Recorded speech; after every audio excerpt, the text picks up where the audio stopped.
la fois passée to solo la ki mingi to zo ki banaliste awa to zo ki ba homme politique awa to zo ki ba résistant congolais awa a combattant même to solo la ki makambo etali mboka na biso parce que émission oeza toujours le bela makambo etali mboka na biso to bengaka na monoko ya ba français politique et puis na lingala to baka mobelengelo bokoki kolanda biso en direct ya Facebook na biso Cap Africa tozali koleka wana pona ba o ba somba ba box na biso bokoki kolanda biso na Zai TV toza en direct na YouTube ya Zai TV pe toza en direct bokoki pe kozwa biso na page na biso ya www.zai-tv.com ou bien www.zai-tv.co.uk total les sous na Facebook page na biso ya Zaïre Télé et puis ya Zaïre donc quand toza koleka na bisika wana nyoso boyebi ke Zaïre TV ilanda maka mokili mobimba na bandeko ozonda biso en direct comme na Irlande na France na Belgique na UK et puis na Afrique du Sud boza kozwa biso na box na biso na numéro 34 toza wana na Zaïre TV boza kolanda biso pona ba o ya YouTube na sina pesibino et puis na bar na bar ya écran na yo ou bien téléphone na yo numéro ya mama Elise eza koleka wana pona bato balingi ko intervenir makambo etali mboka na bango 0027 81 00 6665 77 je répète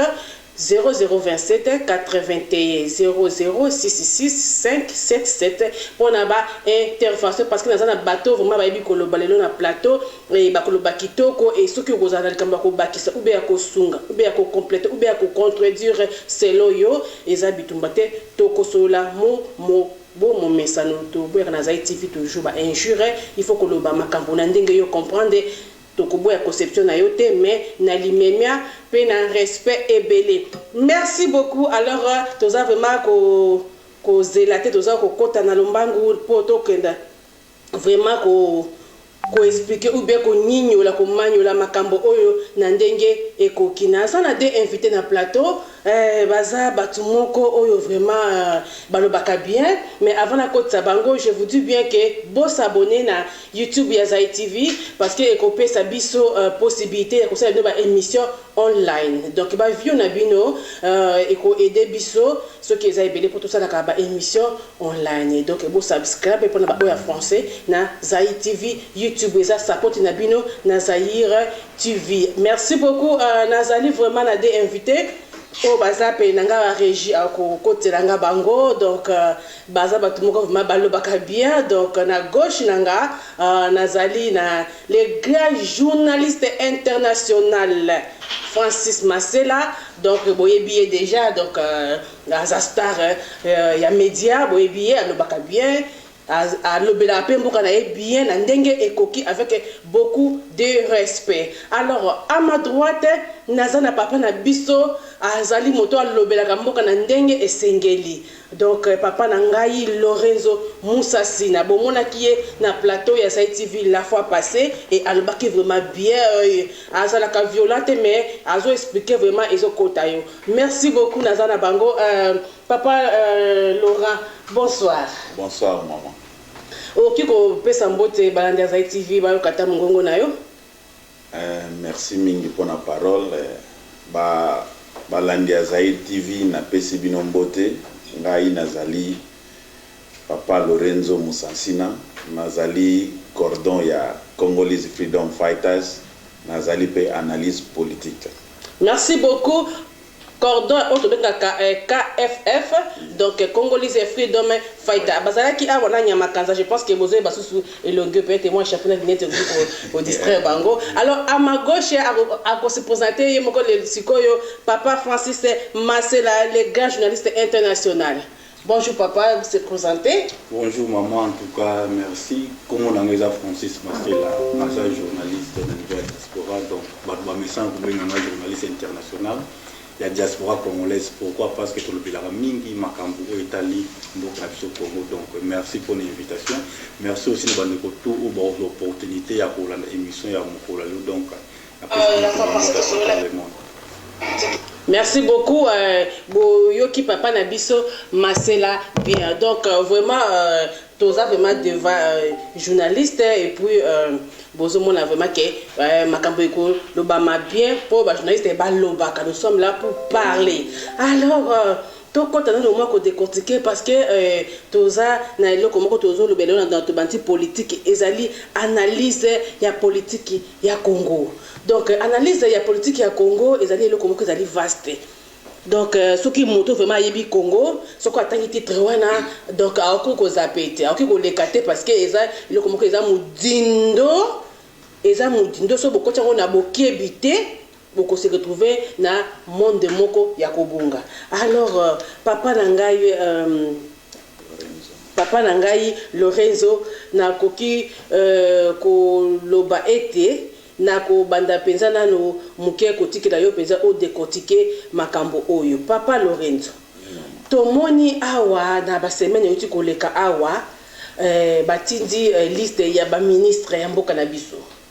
Alors liste on fait ba la 65 ministres. Na évité combien de fois double combien de fois il y a ba ministre ya France et papa Francis Masela. Alors, si 45 on a balobi FCC à 42 et puis cash à 23. Papa de gozo yono no ko bandela biso ngona no na selo analyse koki ko expliquer ngo ndenge nini Fachi Félix Tshilombo a commencé ndenge nini avec 23 ministres à dessous il y a 42. Bon, merci mingi maman pour la parole. Ya liboso gouvernement ya 65 ministres et ça gouvernement moko nano munene makasi eleki kutu na ba pays oyo eza na budget o ba benga budget costaud budget ya munene mais baza na ba ministre muke mais sikoyo mboka oyo budget eza muke basali bazo linga basala gouvernement oyo eleki moni pasa liboso ekota api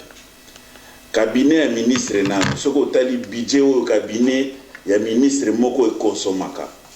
Alors, ce qu'on dit montant on a au BT en fois 65. Au moins que budget de l'État et aux alana nous consommer na bango moko na ba ministre.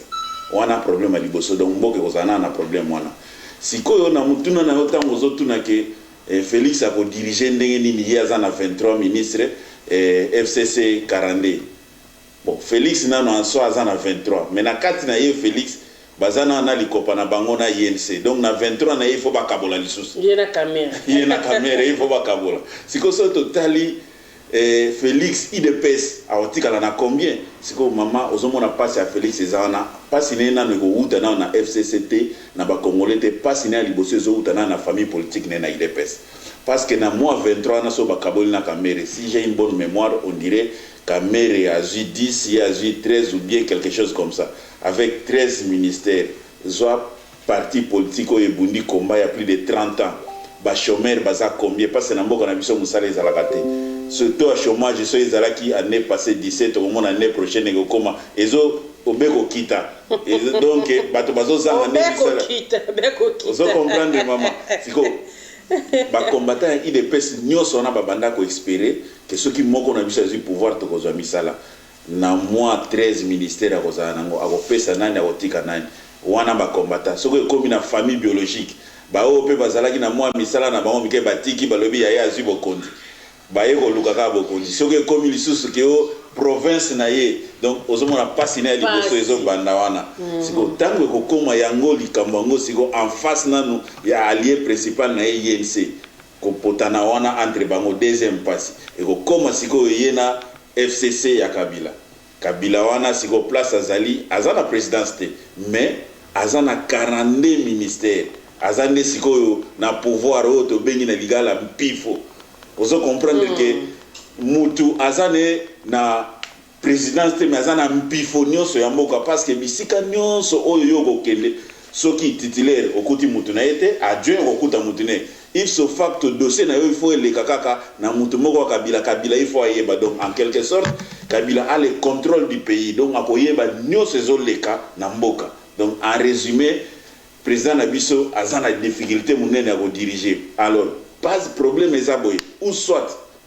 azala allié éternel ya Kabila ou ceux qui a mekika ko se déconnecter na Kabila c'est un problème grave à ça la même 3 mois.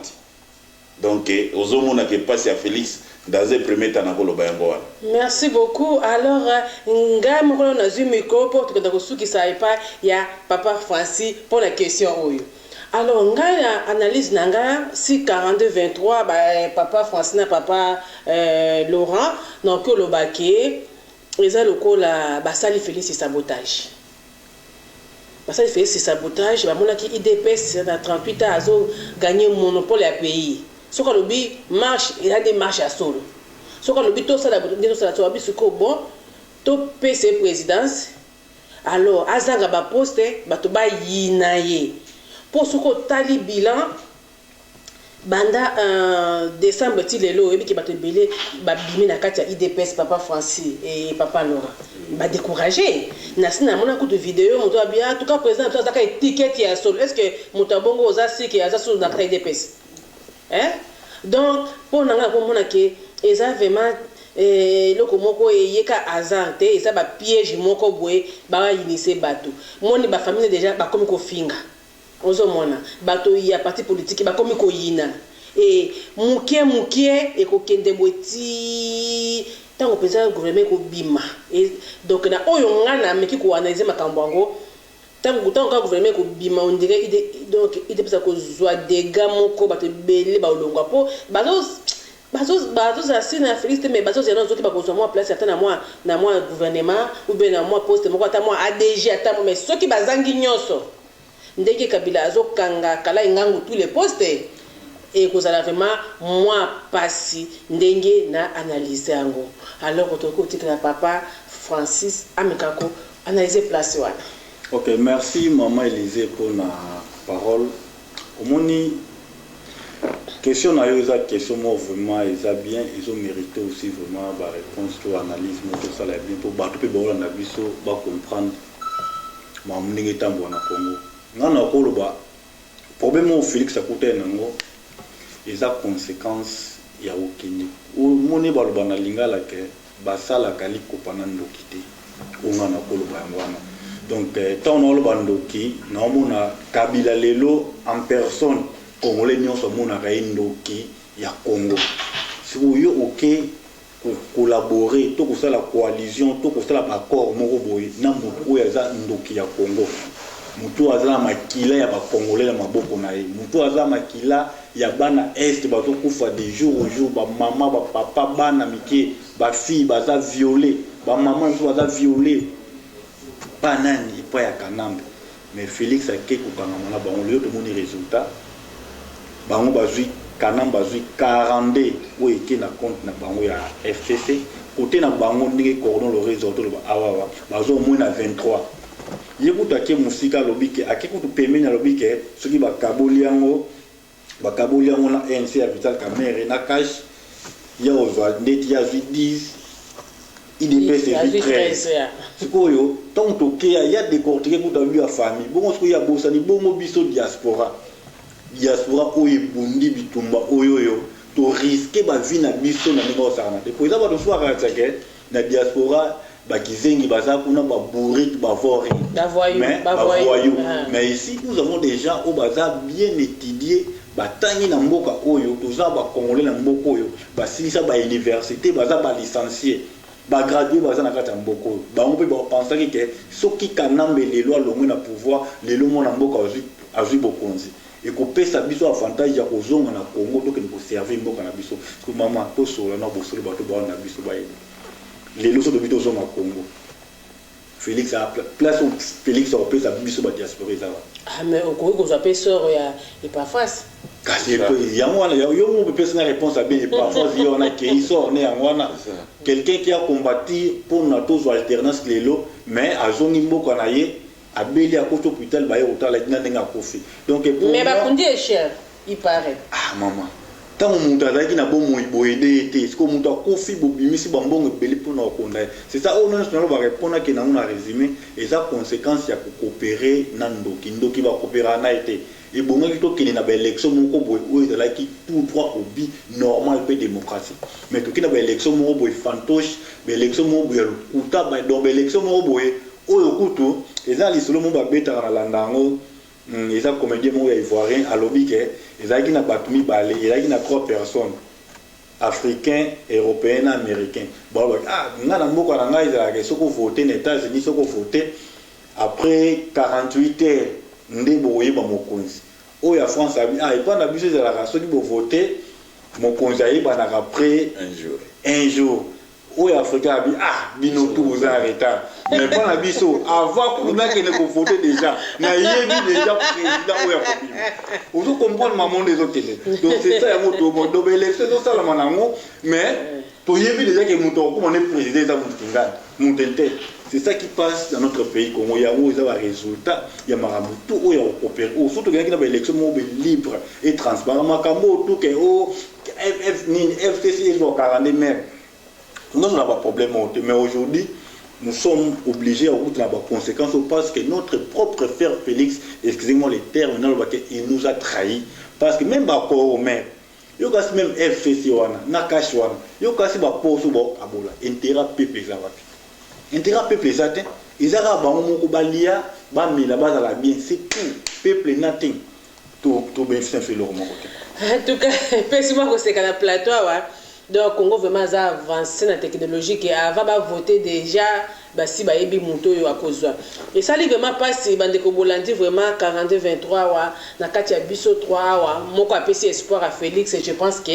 azate donc 42-23 il y a FCC contre Cash vraiment tout le monde fight ils à côté il y a Cash et surtout il y a Félix c'est pour que la suna vite caméra dès que tu me ko décortiquer en gros et ça li vraiment pas si makasi. Bon, la bandeko bazo landabiso en tout cas je pense que vous comprendre moi ba analyser bandeko ba sali. Voilà, merci beaucoup toko kende sous na deuxième problème na biso ya ko analyser. Tomoni awa secrétaire général Kabuya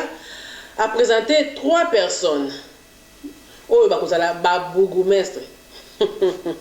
Alors a présenté ango ezala quitté que ba ju photo ne ba tete a présenté ango bongo vidéo yango après ba eko démentir ango alors batu bazo mona ki même mon noir est stoppé ou bien ba pesa kina no bango ango après ba raison ki babo to la bango ango bon tout le monde est papa français yo kina ko mekano ko analyser le ko wana est-ce que ezala ki ndenge nini ba pesa ki bango ba poto ni bango ou bien ya saki na mo kwiti na yeka kande asaki biloko wana mais comment pays et pourtant bon dans modèle ouais. Bon, en tout cas maman les émoni mamsou les gars na Congo mais nulle part ailleurs au monde on a pays na biso. Kabuya za CG il y a IDPS a présenté 3 personnalités il y a parti na bango officiellement que bateau yonde bango ndé bazo bima ba bourgmestre il y a quelques communes. Mais il faut arriver après 48 heures, si j'ai une bonne mémoire, 48 heures ou 24 heures après, il faut dénoncer que l'information qui est dans les réseaux sociaux, il y a maman de maman. Il y a nani, puis il y a banane. Sur les premiers gens qui n'ont rappelé dans le bamoko, des gens qui ont kala la loba qui est, les premiers gens qui est-ce que batouya IDPS, bazo comprendre comme Oyo Félix Abetana Kanan. Parce que si réellement que des gens comprenaient que Kop Nini au Kabila, à Sala, Yena Félix, Marabout, nous avons la question de pourquoi ça, pourquoi ça, non, parce qu'en réalité, bateau bord de la nommée et où Tarara, Nakawana. Baoni Bazara va décider na Marabout. Attends, il est le commun qui est fake news comment? Et comment que Jantini Kobila a droit Jantini Kobila a droit à renommer parce que le président Nabino Yemoko Félix Aza j'ai là d'accord ou à Salaki n'a pas FCC. Donc il faut comprendre des choses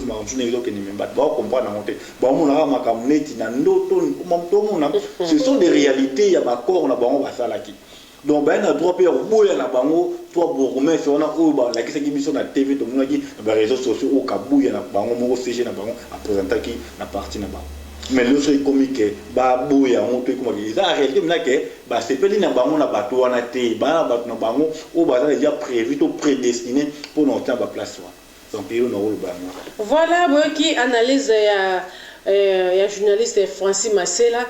qui analyse na ye na makambo etali o Kabuya présenta ki ba trois bourgmestre. Alors maman Elisa ko lo ba place wana boye ndeko Francis Masela na papa Laurent na ki ko lo ba ke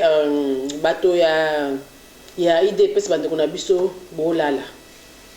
Quand ndenge bolobaki ke to mesana mais tout le monde qui bino moko a fait des comptes bozo mesanate.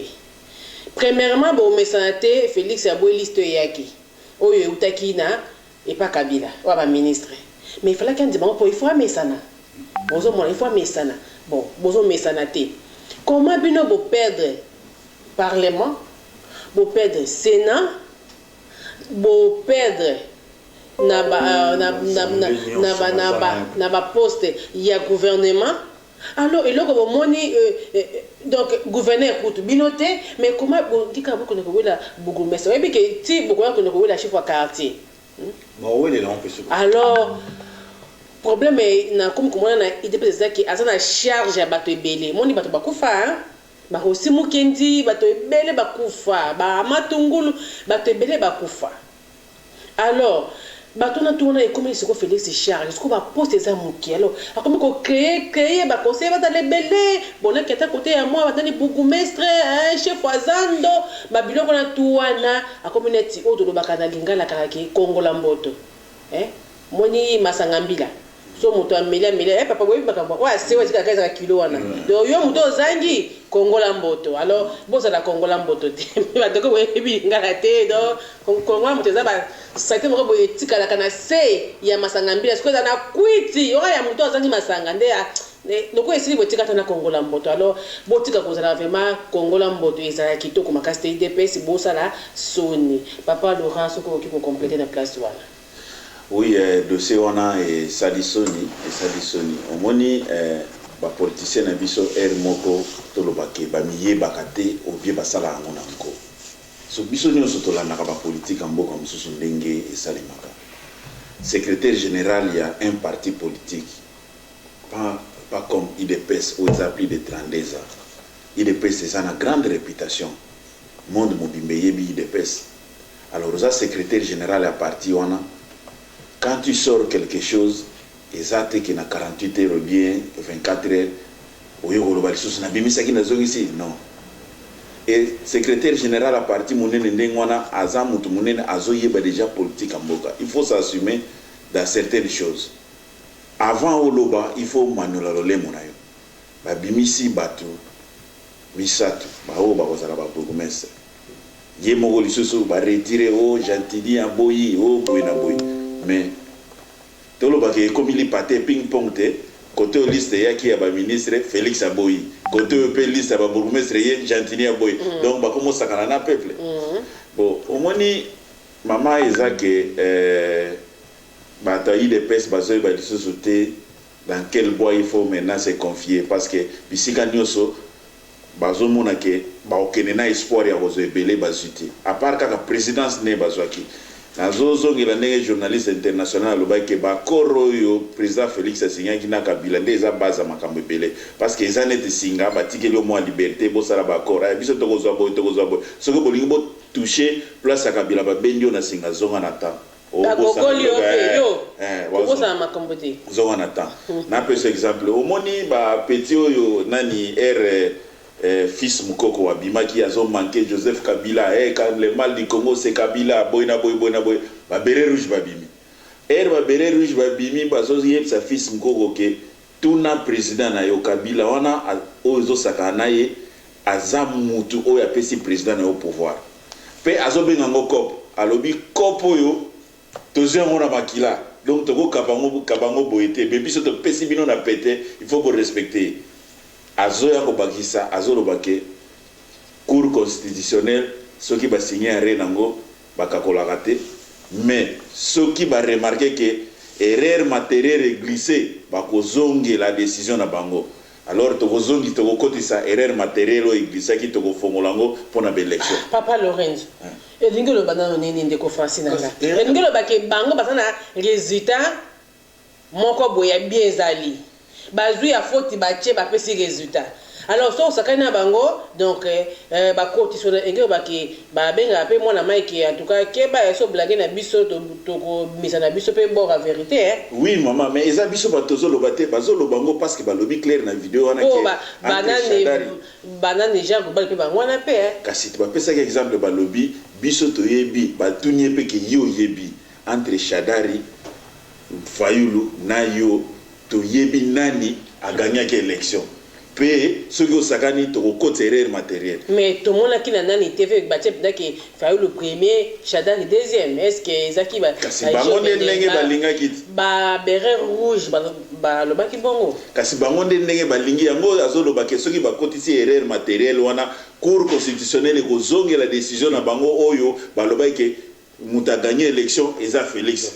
Vous comprenez? Imaginez maman, on mona ke bazo sakana président ozomona zelana yo tozala na mboko osi omona Mobutu atato ken exemple kana ye Kabila wana yo si omona Kabila moto aleki na télévision moto opposition a défier bere rouge na zolo na télévision zolo bake si toi tu es garçon dissoudre l'assemblée azobenga président de la République si toi tu es garçon là mega go dissoudre l'assemblée totale yo si omona moto na bakanga kanga pété basala pété mais aussi mukenzi aluna ke toko décorer mboka ona makia na biso po bana biso bazo liberté akufi alors bande kona biso ya IDPS bazala kana esengote kozwa présidence et lobité ki ozana pouvoir nyoso to bengine lingala mpifo nyoso ozana ngote okozana no président mais mpifo il faut ezaleza ba base nango eutaka alors ce qui mpifo na ezangi oko diriger bien te bazala kana esengote ke tozana président tozana kati na bango ba misusu ba comprendre mais ba misusu bazolanda lo yenge oyo Paulina ni secrétaire général na bango azomema bango parce qu'ayebi que il est à la base ya ko signer ba accord wana na Joseph Kabila te azoli ande bien oui mais maman soki ko komi déjà na niveau ko signer accord na message Joseph Avani Boyo Avani Bobo signer cela veut dire moi eloko wana irezo kota o imagina kité bon papa Masela na to kena makambo so no mana baxelo mo moni et que ni mabe pour moni et l'aurait qui mabe na on regretté pourquoi ba mon pays ça biso par exemple autant net na France un président à l'époque il y avait que la présidence mais dans la partie musu soalande ba qui majoritaire mais au gouvernement qui oh ba so comparer France na Congo oh politique ya Congo na politique à France même à époque wana na époque oyo ce sont des choses différentes au comparer en côté parce que on a baza mindele tu ba ki mentalité na bango mais mentalité ya bato oyo Félix asali na bango ceux qui ba accord tu bien baza bato ba bomi Congo comment bato ba bomi Congo ce sont les mêmes figures yango lelo et ko so ngaka kaka et ils sont déjà tous aux élèves gouvernement bebima tout le monde a les mêmes figures oyo donc et ça la passe alors tous on a place wana nano non que le baquet ce qui n'est ezaki ba bazana na ba vérité à urne hein vérité des urnes et que ce qui mona ma meki ba ko misango alors makambo izongeli à zéro est-ce que bon moi te que mona ma pe akoki a sacrifier ne biso pour yepe a super cop ne pe bien zolia na mais eza seulement eza cop déjà oyo basala ki ça dit yo ba le sol ba ote Félix azome makabila maleme kabila na me maleme yo on va ba gomo na kabila ngozoba kizengi mama to solana un dictateur comme Kabila est-ce que zenga oni na benga Kabila ko tunga bien kana me to ça na propre nom na mutu mo boye oyo aboya kotika pouvoir biso tout oyebi mais tout d'un coup na pété kaka boye Félix inani kanambe azui na ye makambo tena se Félix a devenu président ba bo comprendre on a dit mais il est carré pour juste que tu comprendre caractère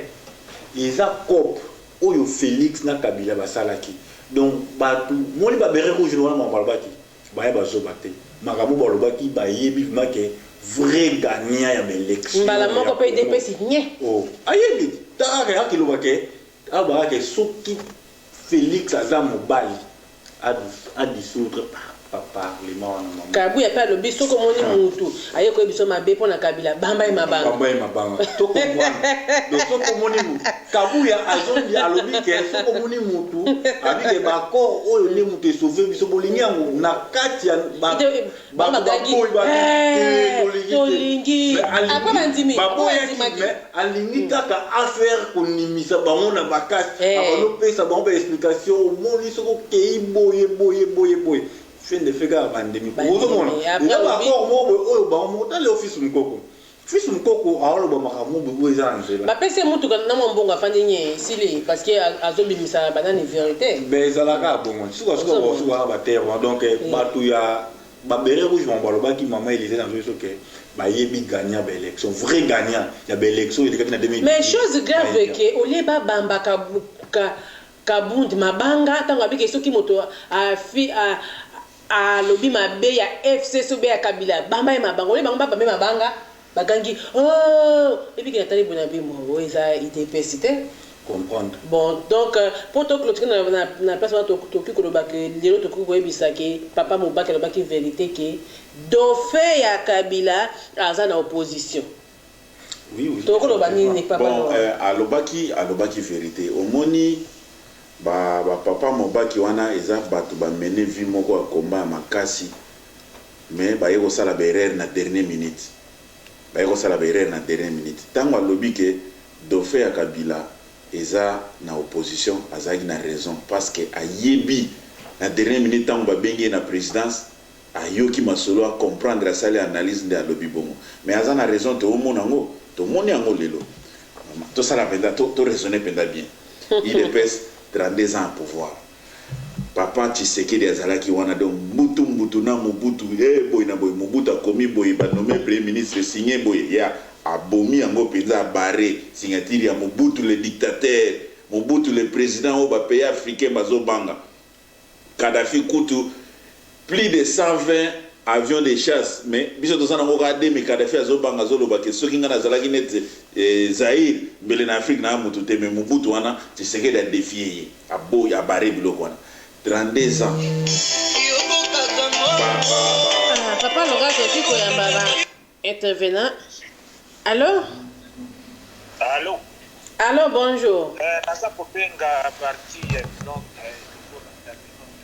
Allô? Allô? Oui?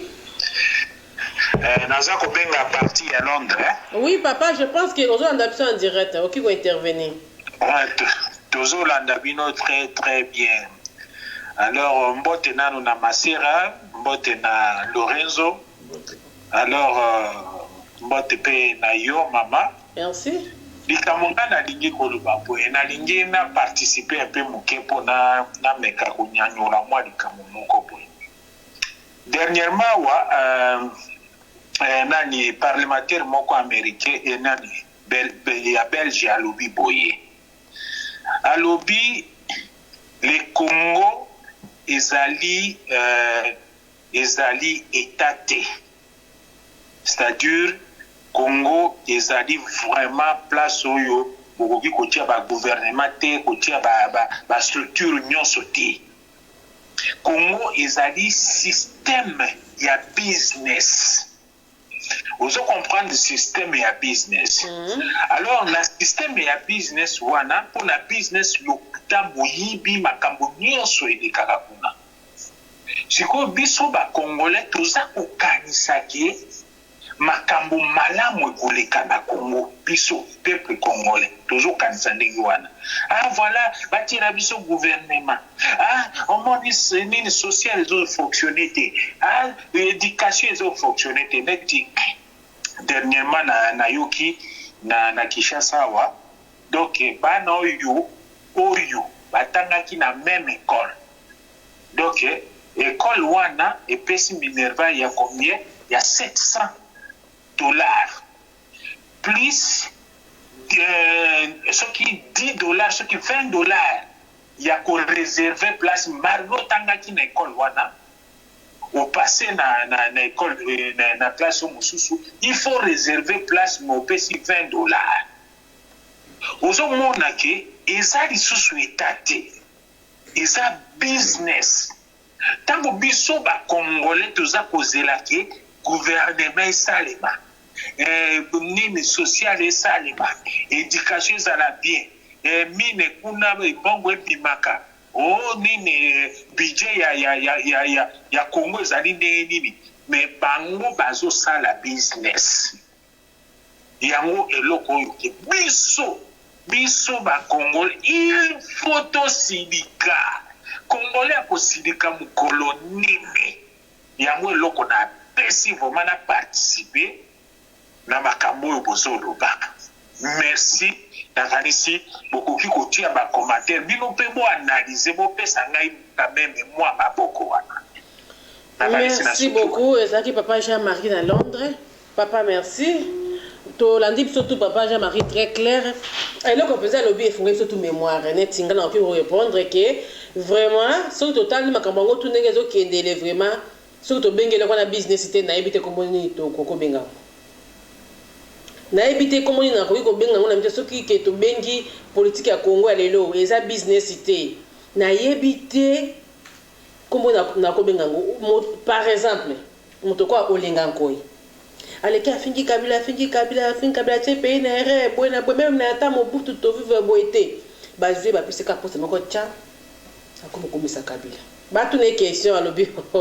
il y a une différence entre homme politique et homme du gouvernement donc na politique ba finga rande po bazwa poste soki azwi poste nde akomi homme du gouvernement donc akomi nezalelo yango monaki okotala interview wana deuxièmement mona José Makila lobi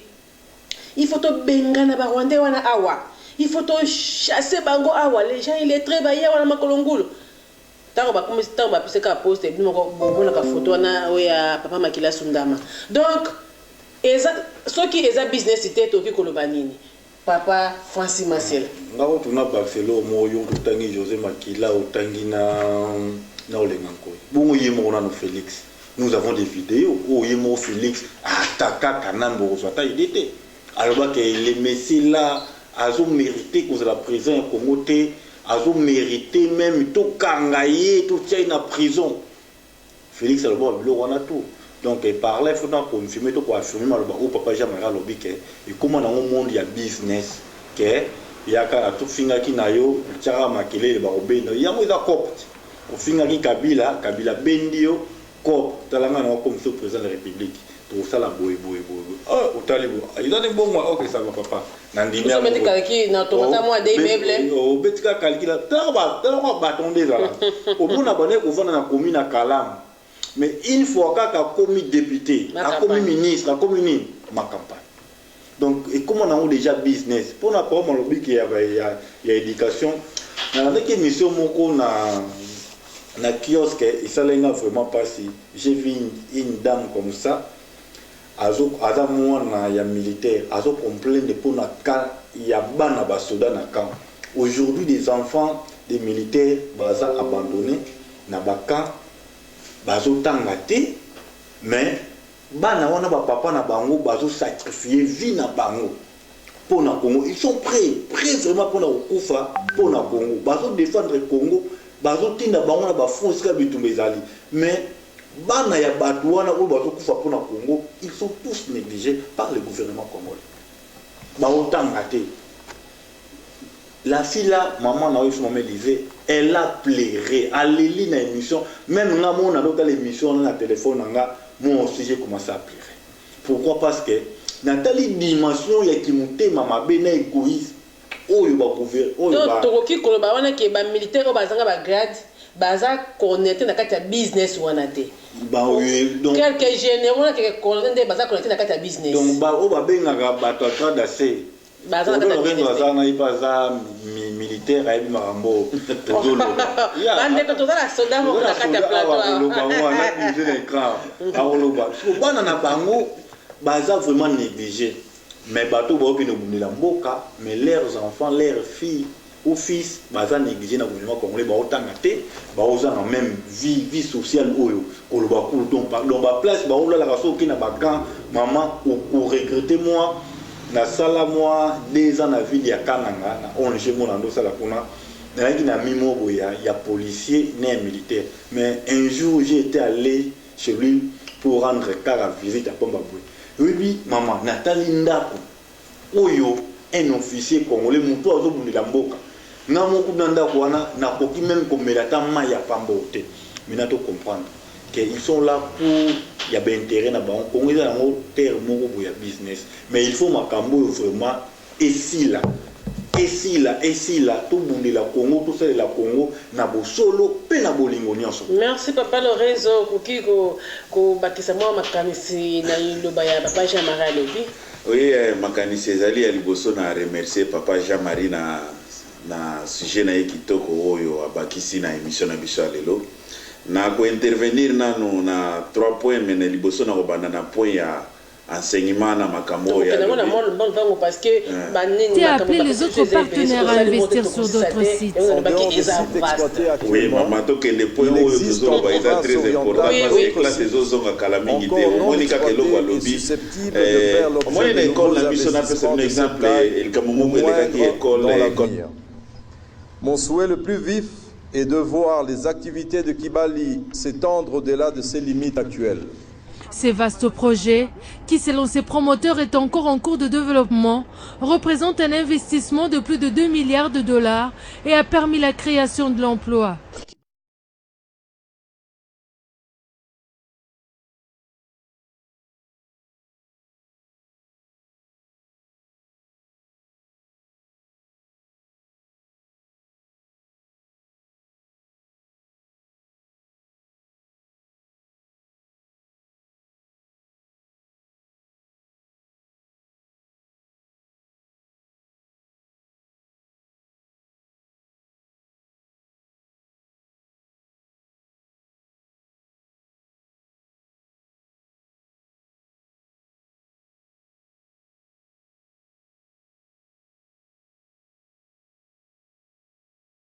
Année Mobimba, Ozana budget na yo, il y a 3 millions de dollars. Et ça, ministre titel de Moutako gérer 3 millions, on a donc 3 millions, au bando dépassant, on n'a pas besoin de l'État. Mais si quoi,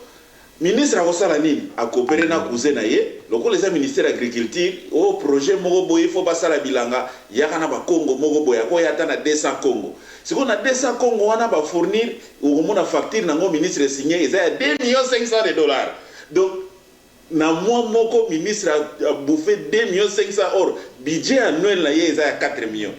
Vous comprenez? Donc il a combien 2 500 000 à 4 petit plan nous sommes à tirer en poche. Donc ministre a ça le business na 4 ya mboka na 4 ministère. Mais ce qui te commis na point oyo papa Francis a lobby ya basoda. Ozomona basoda tinenge ezalaka wana omona ke moko soko vandi penza boye soda a moni soda oyase aki akangi muta botoli téléphone boye na oui c'est une infraction à sala mabe mais moko soko vandi boye omona ke asala ngona propre gré na yete eza ba situation azokuta na ngonde azo sala ngo parce que ozomona par exemple mutu ozana 50 conteneurs il faut les canadiens na ofida au côté par exemple 20 millions de dollars na caisse de l'État mais yo muni angote au quelque général moko boy oye c'est vie kuna douane senginga 20 millions mais ngana na l'arte na opeso mo 3 millions moko boy obimse na biloko wana général ayena ba pété bagarre ko rebelle a telemi na douane wana ayebisi bibatwana ke biloko ezanga ayebi biloko ngo eza na katite biloko eza e bango pe babangi général comme pe ceux qui pèsent dans droit qui bakangi pe général donc abimisi na bango biloko général a 3 millions a matisi nenda ko étage mais soda bazo tinda ye akene na guerre ke no bunda même mbongo kotikela kuta famille ezate yango zomona journaliste international a lobby mona moi sana zoloba aleli a lobby soda oyo ezakaka oyo botinda na guerre bino botikali yao eza oyo soda za garde liboso na ndako no yo len na ndako bien ozo ronfler mais ya lali libanda et loko grave to senga kaka botia kaka be école free na ba camp militaire c'est la moindre des choses que la fille a demandé au président. Est-ce que c'est impossible dans une république kotia kaka école primaire na école secondaire free na katia ba camp militaire? C'est pas impossible.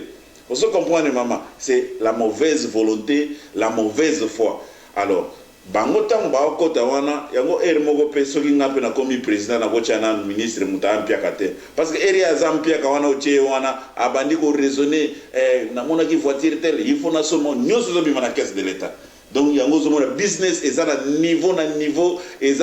moko kondi mate papa ti niveau ya ba budget ya deuxième bureau pe ezaka kata caisse de l'état ameto bon inet na siko yo to loba nini exemple ngo to mona déjà na mukonza mboka na biso moko to boyande to moni deuxième bureau kemba moko afungoli ONG wana pombo weke deuxième femme ya mukonza mboka na biso yana akiti mbala moko na ba garde dala jeep ya mwindu ya noir ba jeep ya l'état siko to sani siko so ministre Merci beaucoup, papa. Jean-Marie, je pense que si je peux suivre soit exactement mon tout coûte aussi c'est en côté, mais tellement ma camboisa est belle parce que quand on a ma cambo, bah le business wana, tout on a affaire chinois. Affaire chinois ils ont circulé na ba Facebook na bison de ko Laura pen de ko Francis Marcela, boyebi chinois wana asombi bandaku ya bato. Donc disons chinois na ateki bandaku ya bato. Chinois commissionnaire na Congo. Ah, nzambe nanga. Na banona likambo après na tiki ya bino bo décortiquer vous baninge koki. Toza na misana onte na mboka. Bande ko ba créer moi job na bango, moi commission. Aluki londa ko zwinda ku, soki ya kofutela ya li, soki ya kosomba li, siko chinois pa yena Congo comme commissionnaire bandako. Est-ce c'est possible? Alors chinois na azu bandako abato atekeli ba chinois. Alors, chinois, on a des camarades généraux, donc, je pense que c'est à côté à Pola ou côté de Niwana. Alors, police, moi, c'est comme on police ou Djana. Donc, yes, ce que na avec la police ou Djana. Imaginez un pays comme la police ou Djana. Et nous, le banini, mpoka mobimba. Donc, ozomona donc ce que to bengi business to benga ngoni OK boy na maison communale ya lemba ba komi maison communale de lemba séparée eza kindoki eza vraiment kindoki alors tango ba konda ko ba déclarer alors ba kangi ba beti 6 garçons na balaki na katia police ou Djana wana ezali côté banda kwa tekaki alors ba garçon na bazaki na santé bete donc ba bete ba on ndenge ya bien te on ni pays ezangi loi ba kobeto na ndenge ya bien te parce que ba garçon il fallait ba sala mobulu pour la banda kuna bango alors il fallait que comme ezaki basi bana mibale alors il faut ba beta ba pour ba neutraliser bango ba jeune garçon ba garçon na ba leli na butu ke bazo kabete ti avant tongo ta na 2 garçons ba kufi tango 2 ba kufi 4 batika na biki balali boye bazo kata atako tombo ali bokote na niveau même famille ko senga police pardon que batika batona ba kende hôpital balobi général alobi na téléphone que ba ko kende hôpital été donc baza obligé ba kufa wana et en plus li susu chinois alobi na bango boye bo kende nanga wapi politique na bino na poche nanga soki na petit $10,000 bakokanga bino nyonso donc bakonga bakolo ndako bazana ba preuve ya ba ndako na bango alors papa Laura développer muke eloko. Merci papa Laura okoki ko développer. Merci maman pour na sujet wana vraiment moni biloko mususu epesaka na kanda na pasi na souci ba makambo ebele ndame ki mo bakisa likambo muke wana balobi kasho wana parce que na lobaki ke police ujana kasho ya police wana kasho na ezana ndako ya chinois donc chinois azana loi azana prison na ye o ba policier bazo garde na éviter na quel accord ya ministère ya défense ya ministère intérieur je ne sais pas. Alors papa nous raconte. Bon au moni ba politicien na biso précisément bao bazana pouvoir ils nous ont menti ba lobby to sala boy pour restaurer l'état de droit na mboka ezaka kateke il faut gouvernement ebima pour restaurer l'autorité de l'état ezaka kateke gouvernement il faut ebima au moni je me souviens tango maréchal Mobutu ezalaki étranger to yamba bien aye na mboka na biso akosala ne musala mais na fonction publique ako comme chef du bureau te akosuka ATB1 la ici attaché du bureau de première classe something like that donc okole kawanate cela veut dire que étranger soko komi na mboka batu bayambi yo mais ozana ba limite oyo kosuka et en plus na droit na soko kena ministère ya commerce komona ke ezana ba petit commerce wana eza réservé na ba autochtone et eza réservé na bana mboka lokola la chinois te kabikate alors et voilà boyo filmer pe lo ka pe sengo pe donc babiloko neti ya ba commission wana eza mosala étranger ko sala moti parce que wana eza to bengango misala ya mana mboka ba petites et moyennes entreprises ba ministère wana il faut s'occuper nango mais chinois comme commissionnaire et commissionnaire na e lukeli bana mboka makam mais plus grave encore général wana zo protéger chinois au lieu azala pe étranger mais azali sur mona mboka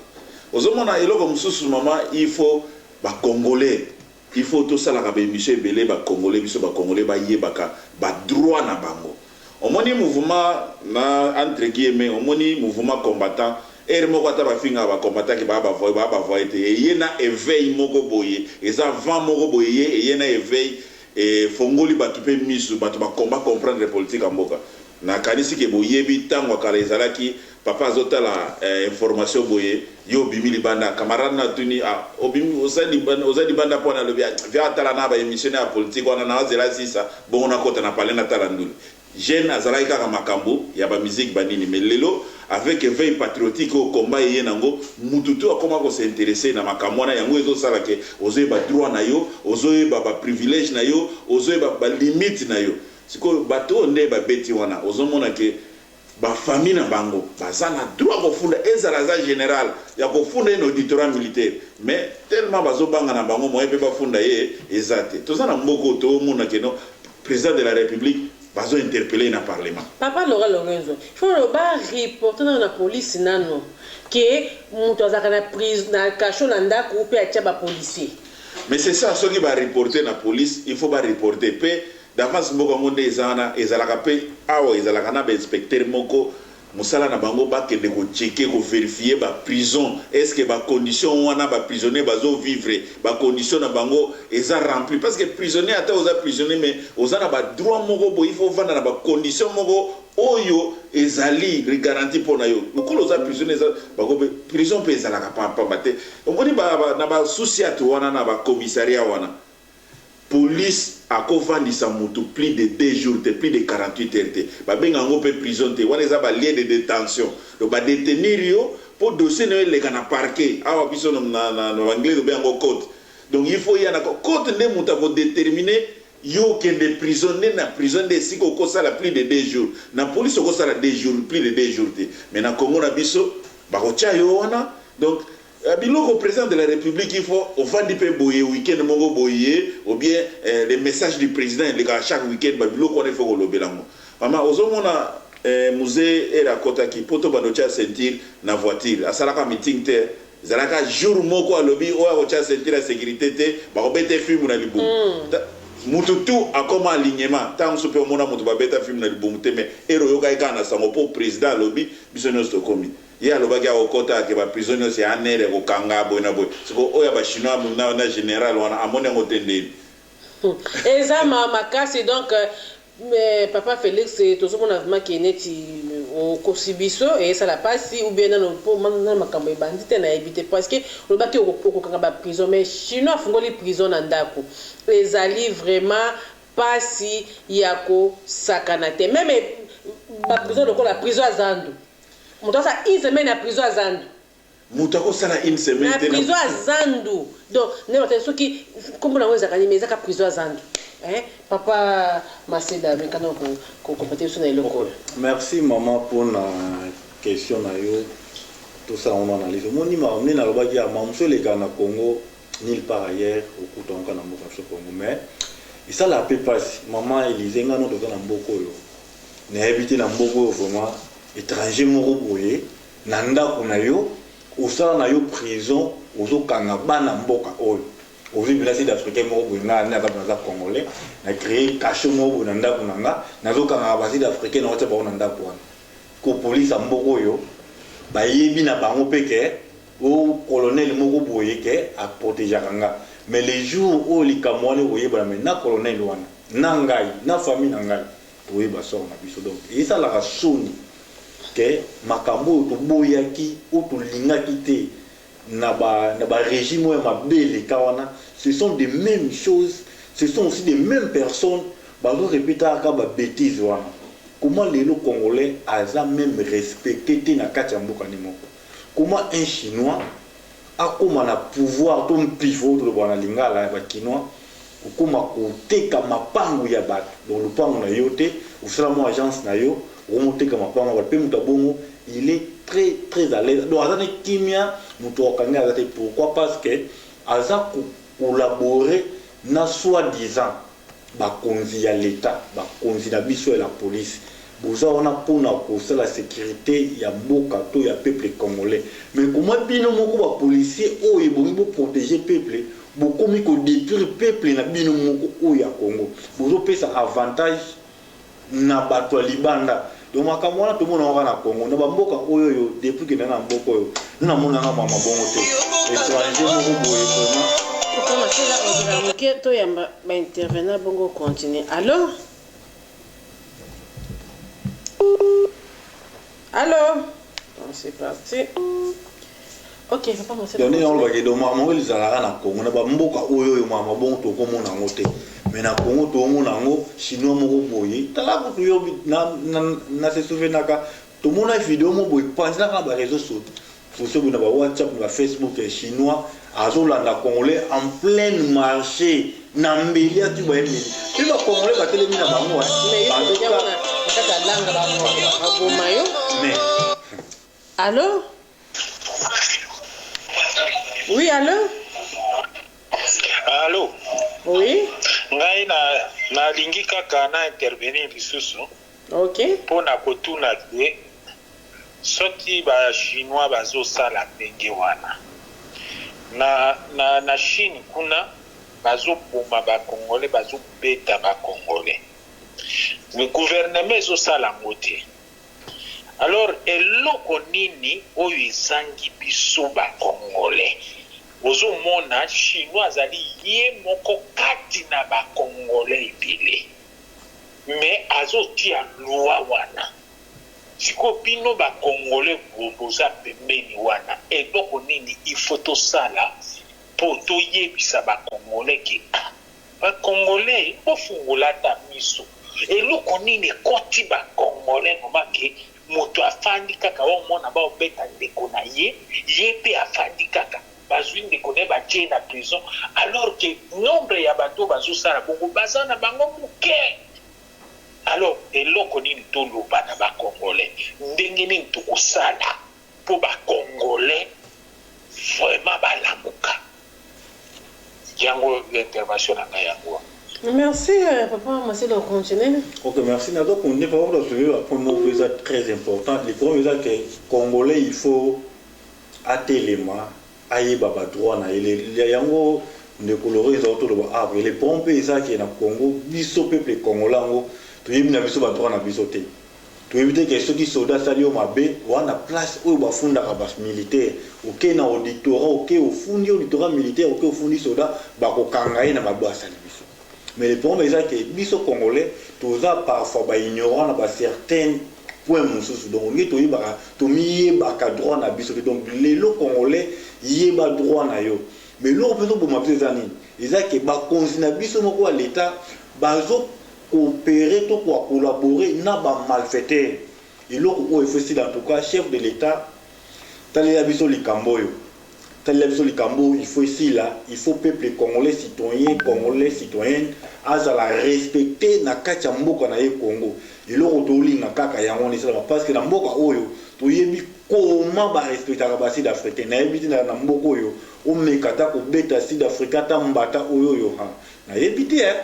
ke beti pe boya ta na balabala ke ba omona ke oyo ata congolais azo beta sud africain. Ah mais les jours à monde okufa yango wana. Mais na Congo tout le monde est très à l'aise si chinois moko boye na mbeli en plein marché na moi na bututé mais na moi azola na ne congolais pour tu bembeli na la boyelo moko na ba expérience o nga na zina mboko ba maboyenga su na toki Congo na ome na tenga pe fwa kanga kaka po na ko kokate na mona un chinois moko boye azola na ne ko nga congolais na mbeli mais nga ifuna la na chinois wana na ofuna butule mbeli wana mbeli wana fonga bu machine wana po na mboko to mona ngo po na mboko yo mona mboka azana ba avantage belé ko likanga étranger mais na mboka nso ba mwana exact na mboka na biso étranger aza plus avantagé que mona mboka izaka na Congo ba mboko izala kate na mboko to mona mboka bomi yo banini okeno pe perte bayena ba bakangi lobby ya football ya bimina mais na ko makambo ezate ba congolais bazo nyokwama na kati ya mboka na bango moko en tout cas chef de l'état tala likambo yo il faut makambo changer na Congo parce que tubeke yo so komi wana o changer makambo donc soki makambo changer c'est que yo moko pe oza complicité ya makambo zo sana kati ya Congo. Merci beaucoup,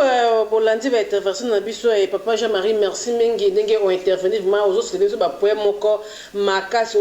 fait bateau développer en gros bien tant des autres trahi biso alors que tout ça va CG belé à développer na bien toto français ce qui est aussi si vraiment makambo te tokozonga ya sur na plateau yo pour développer makambo parce que bateau baza deva écran baza ko fungwa ma mémoire na ndenge ko sakana te na minute yo bazo comprendre loko wana ki ce qui dans beaucoup filo kwa soweto te bozo liberté te donc ezala cadeau de couleur message donc ndé yango wana donc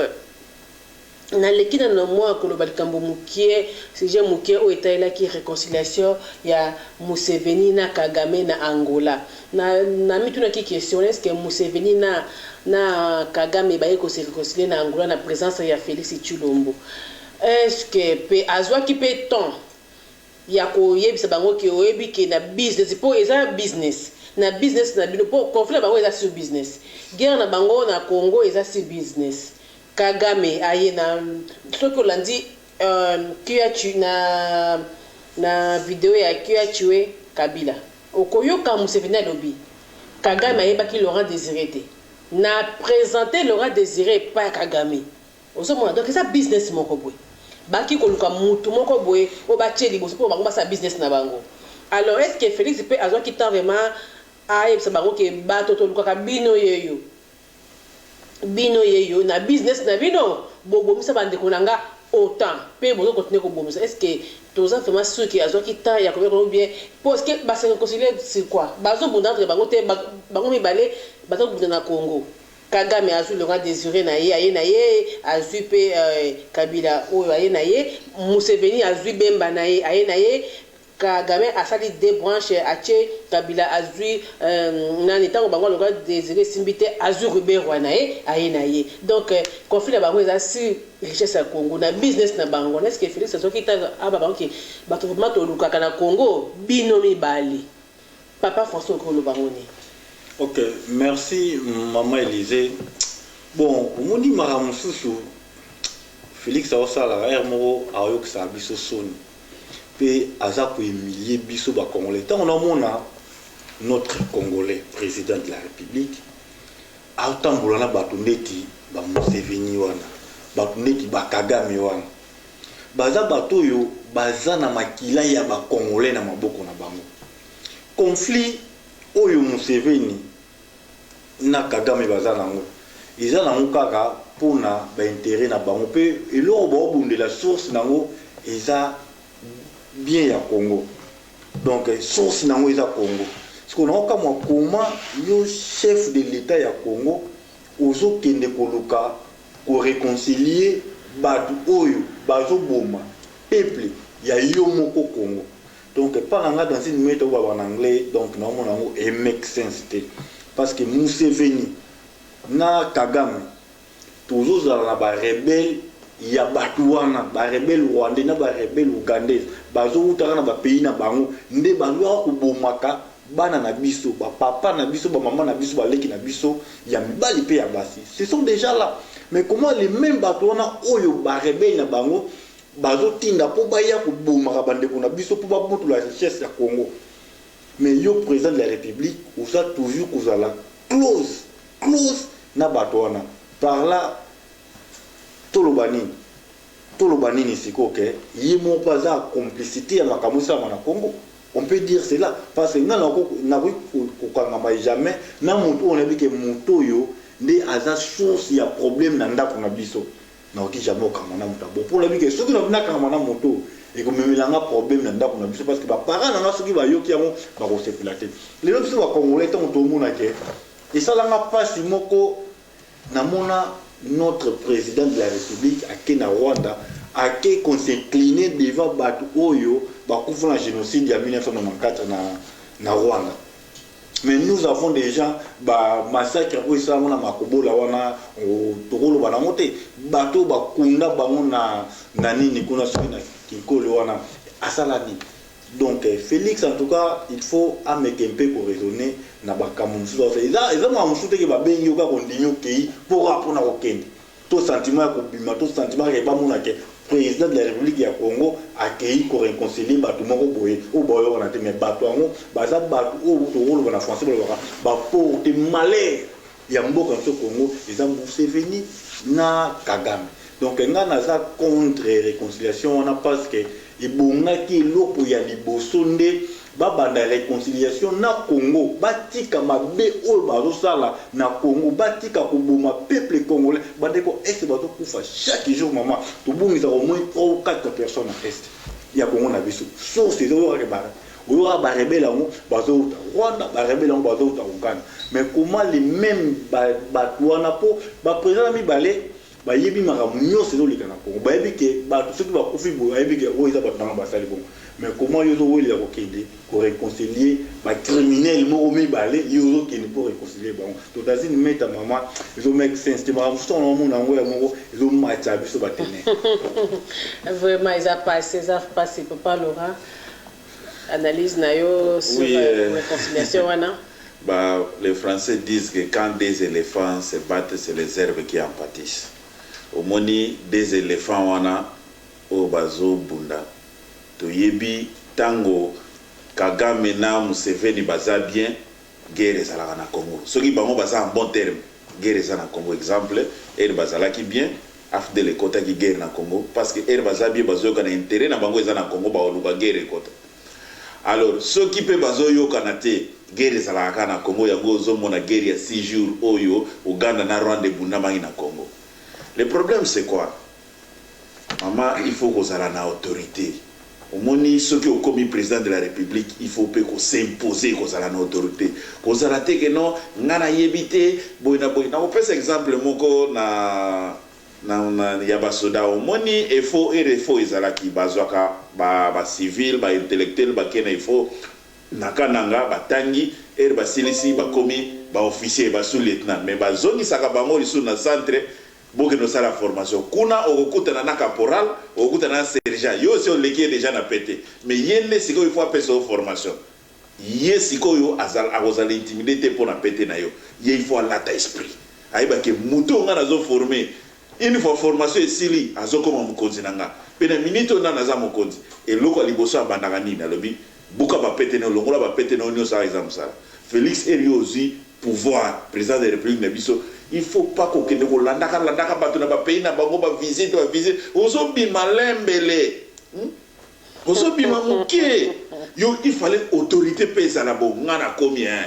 yo zo linga réconciliation yaka epananga le Congo a 9 voisins pourquoi kaka 2 voisins de ba memela biso trabon pourquoi tokena na ba Tanzanie te to potana te boina bo kaka 2 voisins wana. Et il a fallu Félix P. avant Dinam. À l'obina côté, je traite d'abord les affaires au Congo. Kagame P. avant qu'on a la caisse excès. Félix Amouazama, Kassi Ouazama, Kassi avant de lui wapi source qui est derrière Félix. Bah caisse excès, bah question rapide zananine. Mais hier, on a kokota mbango et pas Kagame. Abimi déjà l'embele. Yango zomona. On a peut-être un peu benga qui dit yakao. Biso tozo bongisa ezama kamba Congo. Yo moko mukolo Congo zala o mona ndento ko kabolango. Hier à Kepe à qui vous participez nango. Ça biloko moko il faut zala o yebisa bango ke soki mboko na ngai komi boye eza pona yo mais problème ezate mama l'histoire oyo ozomona bilenge bakoya biso tozo ndenge tozo lobaka boye kaka bato bazotala biso oyo bana pe bazali na basalon bavai na bapapa bazoyoka histoire ezokota bango partout dans le monde. Voilà. Bazomona bana na biso bazotanga na Afrique d'ici na Poto na Londres Belgique France wapi bazana posa histoire mboka na bango bazoyoka bagoloba na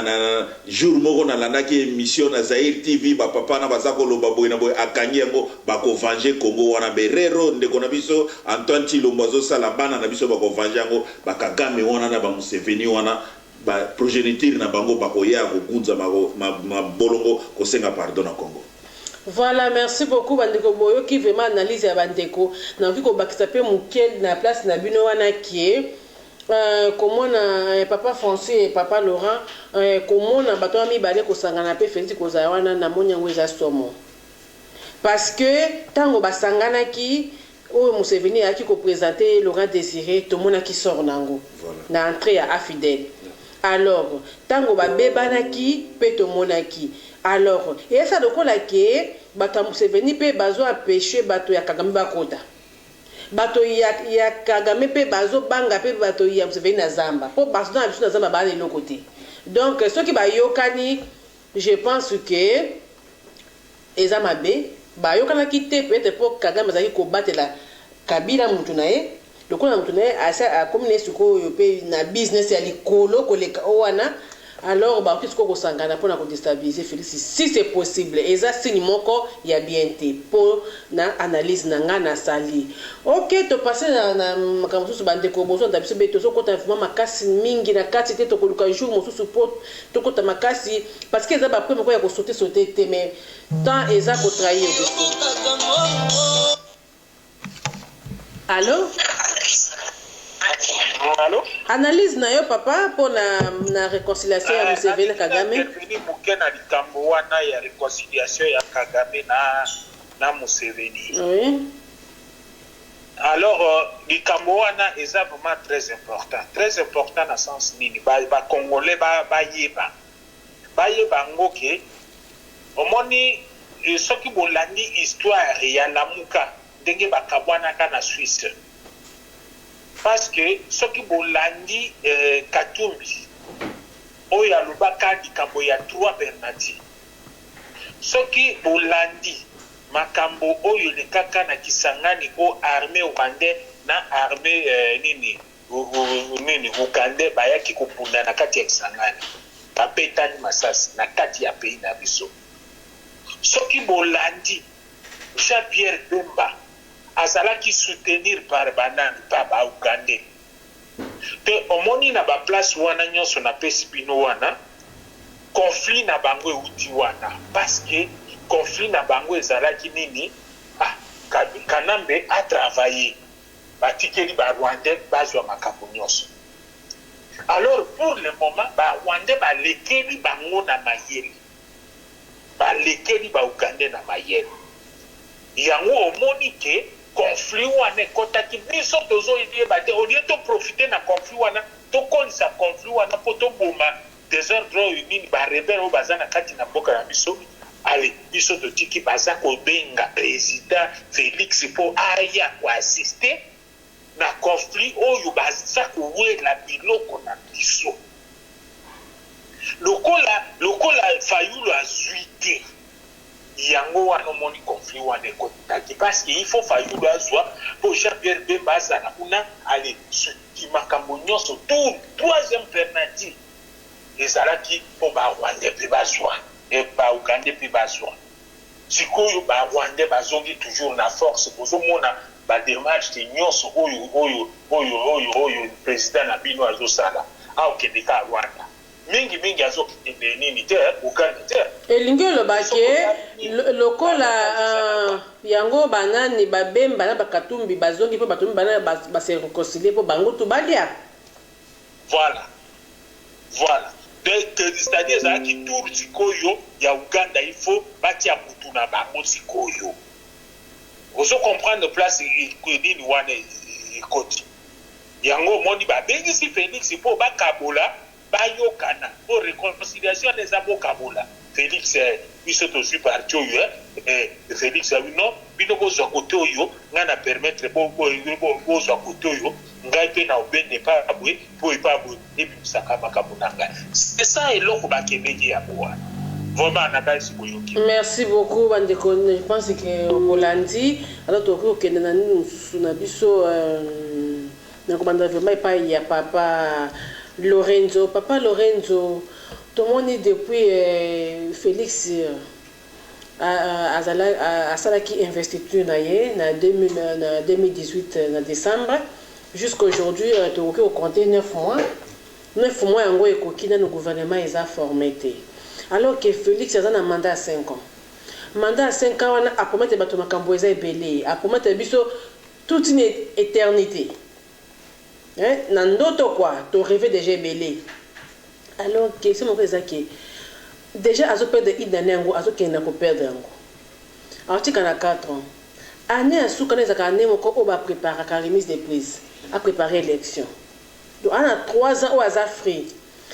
Est-ce que vraiment on a fait des comptes? Tu peux mettre la Félix Maboko ou bien Bambé Mabanga. Ndenge makambo ezo kende. Bon, Kobetela Maboko, tout comme Kobambaye, Mabanga, moi je ne pense pas que Kobetela Maboko parce que Félix Soki a respecté la Constitution, il y a 5 ans, élection et Salema. Constitution de PCI Ndingisa qui a postulé pour la désinformée, ce qui est clair que a été. Wanananu, Ataï a postulé à été. La démonstration ça dit déjà une année, ça a déjà accueilli, donc 9 mois c'est une année. Parce que le gouvernement a été il faut 30 ans, il y a investiture, bavanda, boina boy, donc une année accueilli. Année à Soukandengo lobby, et ça année à préparation élection. Avec 3 ans, et Congo, et ça a budget, ya muki, on a donc au salaire logo moroté. Et il faut remarquer, en plus, il faut remarquer que les lots, je mets Mouta IDPS nions en défi. Au moment où la population Oyo Félix Azalaki Nango avant qu'on ait pouvoir, les lots population n'a pas diminué. Même à ta biso batotozalaki bataille des pestes metozalaki n'estime ya Félix. Ngai ceux qui n'azaki na mboka balobi ke na que le voter, na linga na voter parce que n'azaki n'estime na ye. Mais ceux qui te commencent à la analyse à boyer, ezaka ngamo kote toza ebele estime wana est diminué. Donc ti to comme na suka manda na ye akozala lisusu na pourcentage ya sana ngote. Et go diminuer. Pe akosala eloko ya malonga te parce que ba promesse ya pesi ba promesse ni kolo oyo kutu e azoko kokoko kisangote ya liboso ngoyo dans quelques jours to za lelo le 22 je pense dans 8 jours donc to lo ba dans 13 ou 15 jours rentrée scolaire na Congo. Il avait promis que rentrée scolaire ezala ya ofele mais sikoyo rentrée scolaire so que ça ofele donc c'est-à-dire que ba frais de fonctionnement à l'école nyoso il faut au Foutango, enseignant il faut au Foutango. Si j'ai une bonne mémoire, à l'époque, il y a Mozito et la Kendaki, Azalaki na 600 000 enseignants légaux, Azalaki na 300, Azalaki na matriculté. Pour ce qu'il faut au Foutango, or, gouvernement est au Kotakasigo, classe est au Bana dans 15 jours, gouvernement est côté, budget n'a pas salité, à Foutango, donc promesse n'a déjà 0. Vous comprenez? Or, batu bafuta ka minerval wana ya banana ba para bana bazotanga eza batu ba tambola na ba jipte eza ba pauvre bana nano ministre ya EPSP sortant akiwa na nambo. C'est ça. Place que ce que les ana problème pour y pas vider pour akini na. Siko ozo mona ke ba para wana o ba futela ka bana mbongo eza ba o ba tambola na ba jipte po ba o ba tambola na ba jip bana na bango tozala na bango na ba Afrique du Sud wa na ba poto batanga kuna siko ba para o ba teka ka matembele ba teka ka mo habitabe ba teka ka mo akonga na balabala ba para o ba sala ka nini wana ne batu o ba vota ki Félix. Au PC bango espoir que Minerval est aux ofele siko yazo raisonner que la Minerval wana est ofele ah nazana bana 4 moi moko na futa ka $200 net $800 donc naza épargner na $800 wana na ko sala mo eloko mususu brusquement boy dans 15 jours ba koma boy promesse à chef de l'état est réussite aux hommes ndenge ba considérer donc ba mona que tokozwa muke intervention ya bato bazo na Facebook ndeko ingénieur congolo alobi critique les kate bolobela pe bolamu ya Félix papa Laurent ozo répondre ozo lo bakaka na likambo ozo koloba wana et puis mekano kolobela bolamu ya Félix kaka na kata likambo wana suko moi bolamu mukie ndenge gouvernement zo bimate lobela ne bolamu pour ndeko ingénieur congolo sengi bon na gouvernement ndenge ezo bimate bolamu ya Félix o ngana moni kaka na ndenge azongisi liste wana alobi alingi komona ba figure oyo e sala mabete atangi donc mama ozo mona ezana bilongi mususu ata ezo yebso vérité que non koleka nzelo te kuna ba koboma yo mais tellement elongi wana eze elongi moko o esala mabe mingi na Congo yo ko ndimoko fozo keneka po ko ndimela ete donc bolama Félix na po wana na zone dimangwana alingi que ba nouvelle figure pe kota na gouvernement le bela pendenge pe azong si état de droit ndenge pe bato ba comme pe ko lia bien à ba prison pe ko sanctionner so papa non mutu moko ale na nte parce que na monité état de droit ezate même misala pe ko na moni na nte soki musala na ndezala omoni bible lobi que avant au kaba Israël na no faut etonda to ba ko mona ngana ko comprendre ceux qui na moni ba combattant o ya IDPS ya ba parlementaire debout na moni par exemple 400 ba bukani penza ke no ba zui misala na mona mutaza ko telemana na tuni ya neno telemana suna ko ete alobite na zo musala yango moyena telemana suna ko ezate wana ko loba bolamu vous comprenez mais siko ba zui misala te bato na no famille politique na ba zui nante bolamu ngona bolamu ka moko déjà bo o ezo ya nanu ka ngona hier rappelé aboy alingi ba jeune ba kota bo mais ba jeune ingénieur congolo rappelé biso bolamu to lo belango pendant to kati émission te papa Francis papa gouvernement ezobi matendenge to bikima ko sala moi ko analyser ngo et puis au sangisa ngo na bolamu ya Félix Tolobela. OK, merci beaucoup maman Élisée.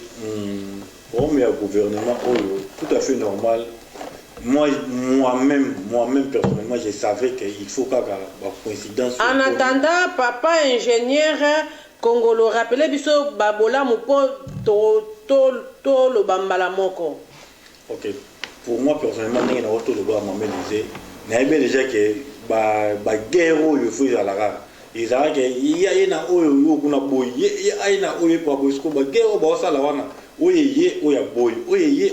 batindi ya boy bolongola oyo je comprends maman il y a déjà temps je n'inge ko dans le réseau de ba ake to perdre déjà une année déjà et longwe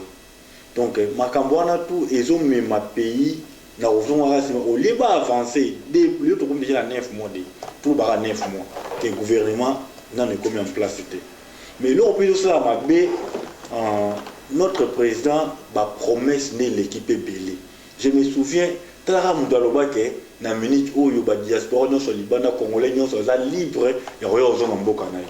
Ko yo zo senga batu bazo mboka na bango. Pendant que yo mo le président de la République, je me souviens à l'époque on a ndako malonga. Ala ino ndako te et c'est comme le moyen il a été gouvernement na boye. Oui, ya babato ba ozonga wana gouvernement et bimaki na nute et lo mo ya malonga sala ki na nute pe ayo ko bakisa juste ko promettre bato que rentrée scolaire et aux la free étendu mon bimba RDC maintenant yango ils ont déjà échec ou échec tant on a zonga mon kene lo onde ko ingénieur congolais que to me que pe te bolamu ya Félix ezali pour nga bolamu ya Félix na rolo baka ke ndingi moi légèreté pe makamo comme na Congo to moni ki ba fond diongo bakangaki bango injustement fango diongo abini na papa na biso diomi dongala o bakangaki bango injustement au kanambe aboya ko libérer bango mais to moni que n'est pas ya président Fati à ça d'effort bande ko wana babini na bande ko mususu mais il y a certains points ya ba mabe to ba faiblesse na eleki ebele par rapport ya moi bolamu oyo déjà au sala ozomona bolamu eza moi mokie yango tozolo ba boye pour tout ça va critique pourquoi parce que et puis ça fait président à biso force ataya aux opportunités pour l'émission au mais tu dis que azana ba collaborateur na yi au père ba voter pour l'émission ba mimelare ba message pour fortifier notre président davantage ayi ba comment diriger le pays jusqu'à maintenant gouvernement na limité toujours beau ya que gouvernement bima ba les mêmes figures wana et se répéter kaka ce que répéter au monde que tout ça qui na système il y a autre pour le régime passé donc pour nous vraiment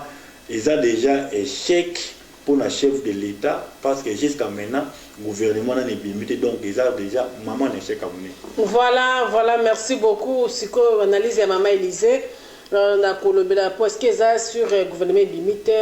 pour ngai tant que gouvernement ezobimate ezo pesa président Félix retard d'abord parce que ils ont le cola moi ça dans zemi bozo de la bota donc ezo pesa retard et ko sala ki akoka ko accompli na tamu ke wana ba promesse belé ko apesi batote ou soit ba occupé ko déclarer incapable ou incompétent tout cela et kozala pasi mingi pona ye et puis pona peuple oyo vraiment achela ki ye mutema ezo sala pasi mutu moko azo sala content nango te parce que tolingi Félix toza azamona aza congolais tolingi Félix biso pe ba congolais tolingi Félix mais toko olingi moto il faut oloba koto zo mona fight parce que tout le monde qui tango azo kota boye azo tia point s'il est i mais jusque là azo tia ngo telo tozo zela neti kwa sibibi kanga tout en a fait alongola tout en a fait alongo siko toko minute ko doda surtout de quoi tozo zela alors on déco ingénieur congolo lobito lobela pe bolamu na ye bon bolamu ne otoki ko lobela vraiment ou encore lobela bon ya liboso ezaka to sepeli po to moni na ba bureau l'état photo échanger photo échanger eza photo ya président Félix bon tam sous photo ya président Kabila ko pe ba musu kanda komona kango peut-être neti ba ndiko na ba combattant surtout bon photo ya nani président Félix ekoti quand même wana pe ezo se pesa bato komona ka pe ye na tapis rouge Kabila comme na moto ezo se pesa bato donc ba spectacle wana et ça bato bien komona toujours président Nzela ya aéroport azo mataper avion et tout ça la paix bateau paix bien donc je pense que voilà on toko lobana yangwana bon na ba fête nyoso azo kende que ndokota bateau na ko pe ko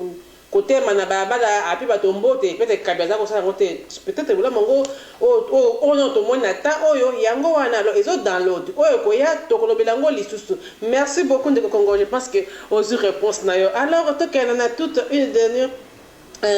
titre et puis tous analyse parce que comme qu'on a souka ya émission au point lelo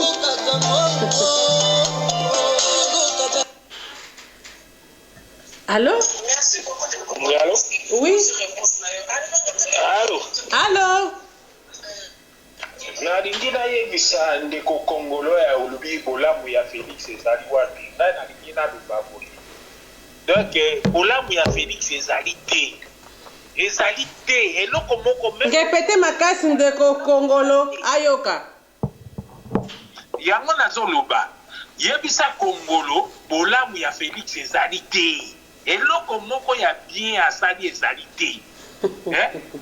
basoti muto kuna de itala nano boke kotika bambongo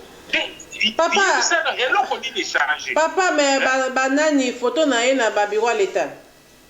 ba photo de peuple ba photo qui est pour na ba photo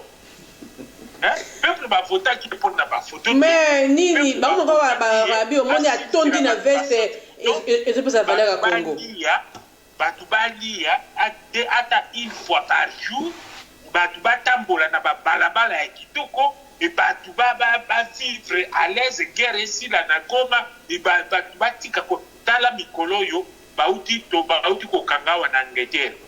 balengo ya or ebimi kombo ya bato oyo baza ba complice na likamwana bamoni kombo moko kuna Félix ezali mais bayebi nini kombo ya sukanye bamoni kaka Félix bon soki nani Camerounais moko na kati bon soki Félix Mbala papa balengo ya or 3 cartons ya nene sikoyo yebisa nanu boyebisa na bolamu na ye place ezali a promettre batu ke état de droit à parti des politiques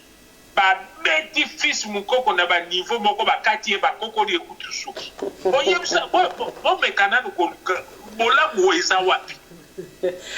ça chauffe ici ils ont chauffé na plateau awa à partir à Londres bazo benga ndeko Kongolo analyste na biso ya Londres a compris que bolamu ezata mon côté eloko ata moko ezata nyoso mabe je pense que ozu vraiment réponse na yo merci beaucoup de ko kende na titre na biso ya suko to ko développer nazo banda koto epa ya ndeko Francis akozwa papa le akozwa et puis na ko ngapela ko ngamo ko analyser alors Félix azobimisa gouvernement te azokena faiti sikoyo kamere basi batie babandero na INC que 2023 kamere président est-ce que baza ko freiner Félix bongo abima compétent abima capable pour le quoi bazaki na cash tour na 2023 cash azwa ou bien ezaki cash alinga abetele chitasi nani kamera alinga abetele Félix chitasi Ok, merci maman Élisée. Bon, il y a un total au Lobati. Comment est comment nango business et comment nango cop il y a batu moko boye tellement si ba bima ba avancer déjà ba bimisa mitu ba yebana et comment cop na bango. Et ça déjà ba ko ou déjà bango moko ba sala ki déjà que yondo ko banda na pona 2023 ngamu na kozonga donc ezaka wana kei ou ya leki mususu pa ya kolekana tourna et donc mais je ne pense pas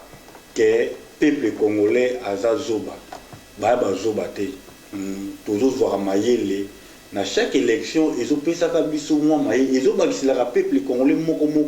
moi eloko moko bo ils ont kota ka biso na mitu na biso ils ont pesa ka biso un peu aussi conscience lisusu que toyeba ke batuana bazoya pona kobongisa mboka te que batuana bazoya pour leurs intérêts personnels parce que lelo to monango Félix a comme président qui a bénéficié même bango bata il y a IDP sango non ba se retrouver fils ngoko yona lelo bakate kovo mabe lobi ba bete bu mabe lobi ba sale boy mabe donc pour moi vraiment il y a koloba que 2023 Kamere Moutaro comme président Congo on a vraiment selon bango selon corps na bango ba coalition ba sale za bon mais en réalité vraiment ici parce que ce qui déjà échec il y a Félix et bimi déjà na premier tour oyo na mandat na ya liboso so yebisanga peuple baza bazoba po bandima lisusu oya voter ba Kamere wana lisusu bato déjà bazo travailler en collaboration déjà na IDPS. Je ne pense pas peuple congolais azo battre il y a un autre ça la émission oyo pona éveil patriotique il y a ba congolais nyonso oyo baza na Congo na mboka na ba oyo baza libanda ya diaspora donc to meke un peu aussi ko sensibiliser peuple na biso na ba prochaines élections to yeba mutu nini oyo peuple asengeli ko voter pe fo biso peuple to yeba ke tango tozo kenda na ba élection wana président oyo ko sepla ko voter ye ko bosana ka pété ko voter ka ba député ya parti ya président wana pour les autres tomber na ba problème monté oyo ndeko na biso fatia kutani nango donc peuple congolais peuple azo baté ce qui bino boké bo sali ba réunion na bino ke li kelembanga na lemta liboso mutu wa liboso ngai mutu wa mibaleye maman Élisée je vous rassure que bazo kosa peuple congolais nous sommes déjà éveillés na makambu tout na ba acte oyo ba terre politique. Congo, nous n'avons pas de politiciens corrects. Les politiciens au bazar na motema ya kobunda to ya ko travailler pour la Congo bazate. Yango il faut biso bato bazar diaspora tout ça l'effort. Mais ba prochaines élections il faut biso plus ça l'effort ya ko zonga ka mboka na biso ya ko participer à la élection na pour tout ba façon nini ya ko sauver mboka na Congo ou toujours ils ont vendre na maboko ya ba miyibi ya ba scro baza on a toujours pour leurs intérêts balia ba comme na bambongo ba famille na bango la bien bana na bango nyos batanga na ba poto batanga na ba frère d'ici mais bon peuple o ba pesi bino pouvoir bazo tanga na ba condition ni en tout cas merci maman merci beaucoup ndeko Tims Kateta lobby eyokani ndeko Omar MB fils lobby nini wana c'est la politique ndeko Omar MB papa Laurent okoki omoni na point oyo Kamere président akozonga na 2023 Kamere nanu tindinga zana il faut comprendre Kamere c'est un grand dribbleur omoni dribbleur aza moto yo coach apesi bango consigne ke yo soko dribbler il faut pesa ka passe na moto po ya chabi soki aza moto ya mabe akobimiso biterte akobado dribbler kaka babotole bala akobimiso biterte Kamere azana baje akash belé Kamere c'est le pion majeur ya traîtrisme à Congo Kamere aza mutu oyo keno a contribué dans le mal et belé na Congo wana omoni il faut to la constitution na biso ezopesa ndingisa na président azana deux mandats à Kenovana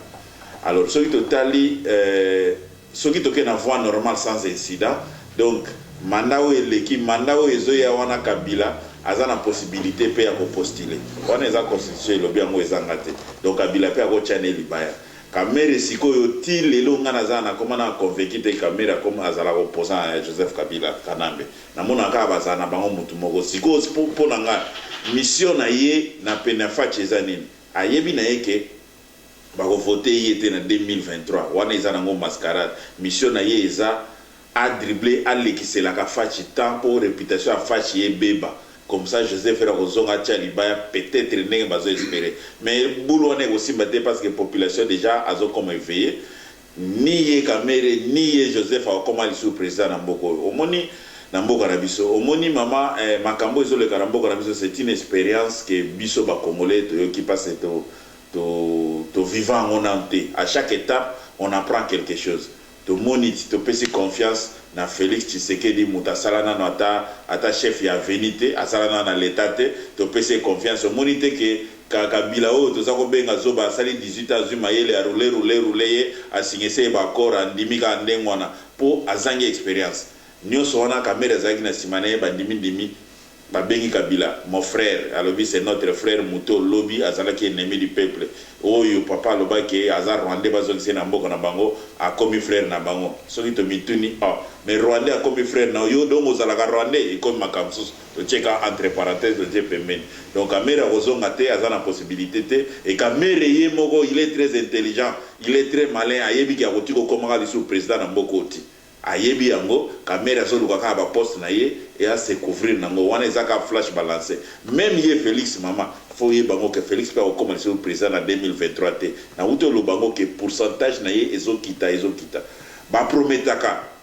peut-être au promettre docteur ou bien licencié ou bien mutambongo ou bien que je vais faire ceci ba comprendre mais petit peuple ko promettre le côté so ka date wana leki ya moni aventurer mama wateka matembele na mokali kuna yo yebise ke bana no ba otango fele yo yebiso ne to bota na Congo to za net ba sud africain te abotika bana mibale biso zaka ka 7 8 so 7 8 wana ne so bazotanga yo promettre ba que classe za ofele classe amu za ofele te après yo yali so ke votenga na ocha classe ofele ya za zoba mais mi colonel se veille patriotique TV au dozolanda o bato bazolanda bazoyeba ke no Félix akosaki boy na boy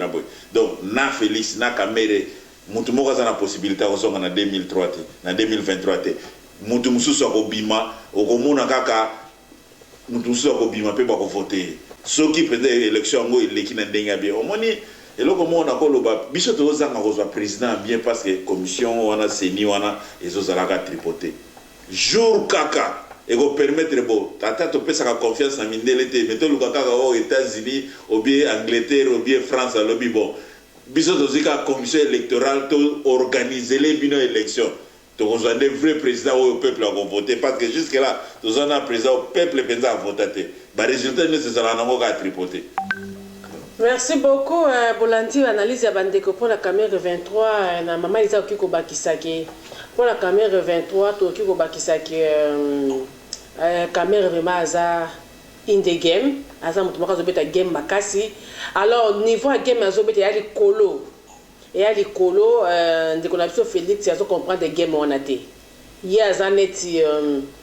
joueur ya Real Madrid ou bien à Barcelone alors azui Félix joueur ya Imana basa l'équipe donc ce qui a kotia bien mais abeta ngo crochet ya boy donc eza moi passi na 2023 wana akozala pe azana besoin président cité mais kaka atika association cash pour contre na business ya sika donc déjà ko annoncer déjà business ya sika parce que je sais bien que ceux qui Félix marché na barita kazozwa quand même ko nazaki na Félix il était ceci azako comprendre te azako sala boité ako critiquer na dernier et aussi il savait vraiment pas ouais IDPS c'est parce que azaki opposition radicale ou munene ezaki peuple na Congo alors tant que jouer na mandana akotia su munoko na baba te pour ko osalaki le côté donc ce que bachaka ta ministre babi non président kala qui mais batie président pour kanga munoko loba nani donc Kamere 2023 eza bombe moko ya retardement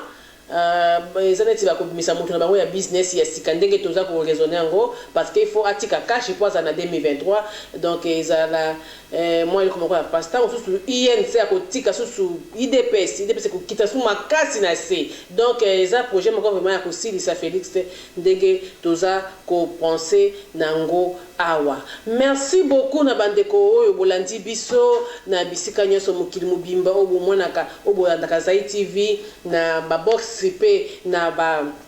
Nanzela ya internet topesi bino lisusu merci pour la disposer tant na bino kolanda biso na plateau ya Zaïre TV bon subscribe vraiment mingi na YouTube na biso ya Zaïre TV pour bana komona bilengi ya ba émission ya boy en direct na YouTube vraiment to comme vraiment na presque suka ya émission na biso nazalaki na plateau na papa na ngai Francis Masela na papa Laura Musasina. Alors tokosala moi eloko moko na koki ko na papa na ngai Laura. Papa Laura lokola oza papa Laura. Bon na balandi ya Zaïre TV basotala yo na minute ko tala caméra na tout droit. Na makambo nyonso tosali analyse ya Congo. Je ne sais pas ce qui régit nanga tche papa Laura et moko vraiment à Solana baimboka ce qui vraiment ozala ki na minute na bana tout ça pour la Congo na biso et que les loyo za munoko ya Laura Désiré Kabila parce que oza munoko ya Laura Désiré Kabila otala ndengo yaki na ndenge Congo ekomi oki koyebisa peuple parole ni papa Laura zala disco Laura Désiré Kabila mais ça peut parole ko luba na minute bon nazala Laurent Désiré Kabila ndoinanga fait Laurent Désiré Kabila que son âme repose en paix papa wana c'est un brave asala pe baire rebelle parce que tout homme est faillible azape na babola munaye. Bon, et là, comme on a bisa peuple na minute na koyebisa ba parole aloba que la guerre sera longue et populaire. Tous ça na bitumba ici les nantes. Papa Laura Lorez parle comme Laura Désiré Kabila parle à son peuple aujourd'hui. Peuple congolais, je vous dis que la guerre sera longue et populaire. Tenez bon, nous avons une longue marche à faire pour arriver à libérer notre pays.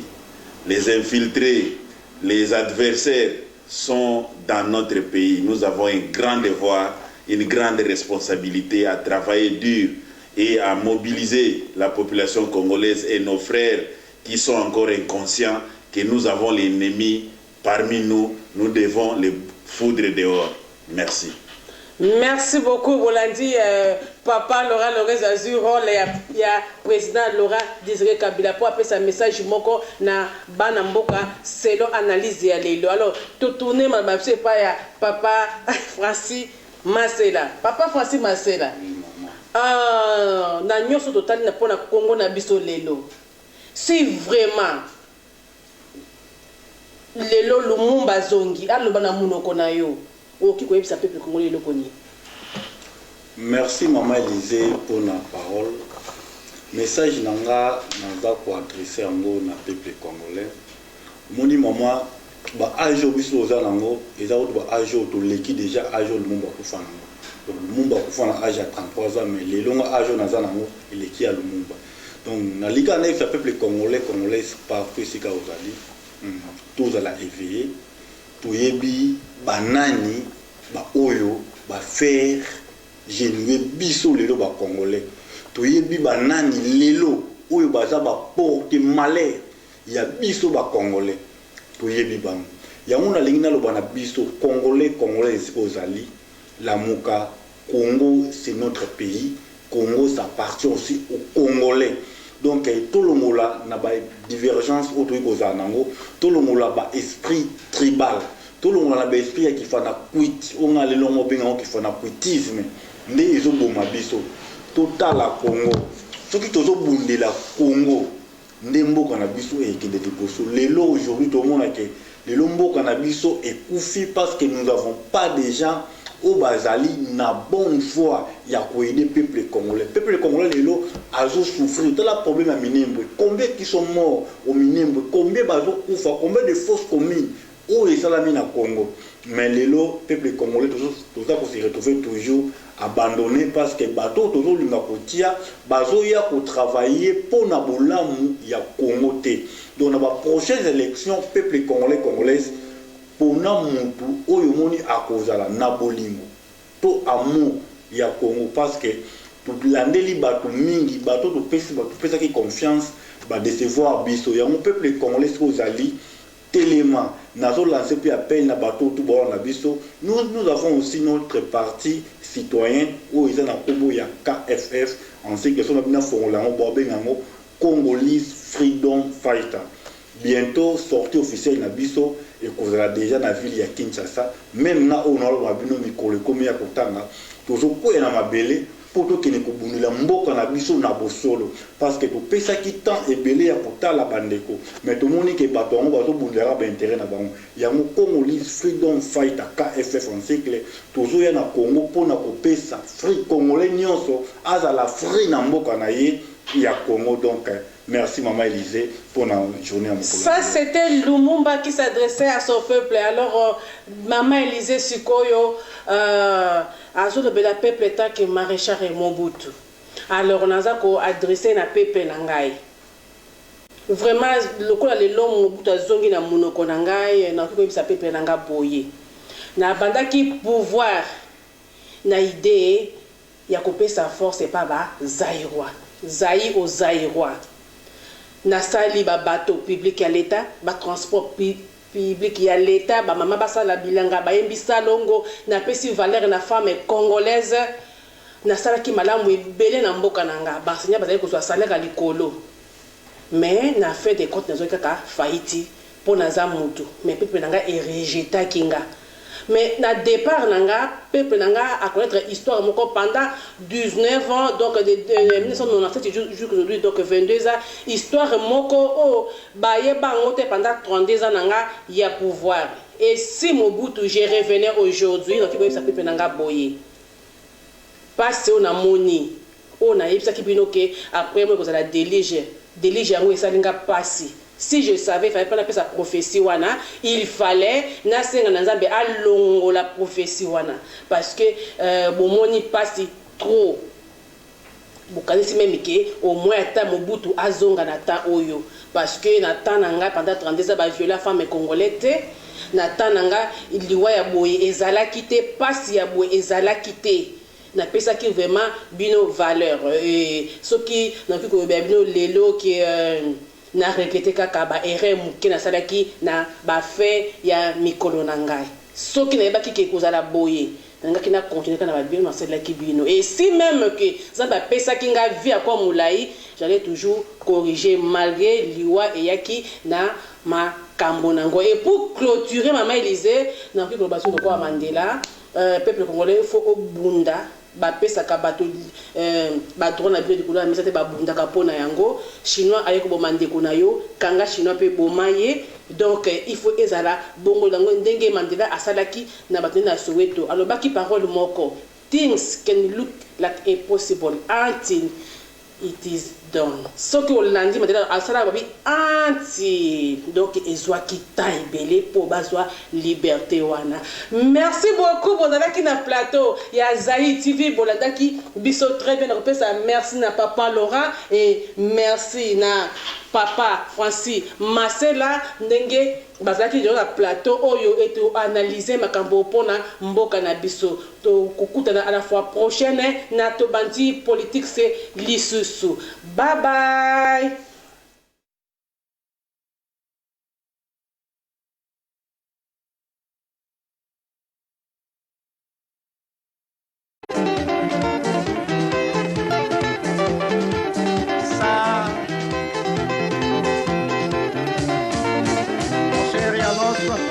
Vous avez l'Obélix du Zaïre. Obélix est parti, mais il a oublié son parapluie. Merci Manessi Baba. Et sans plus tarder,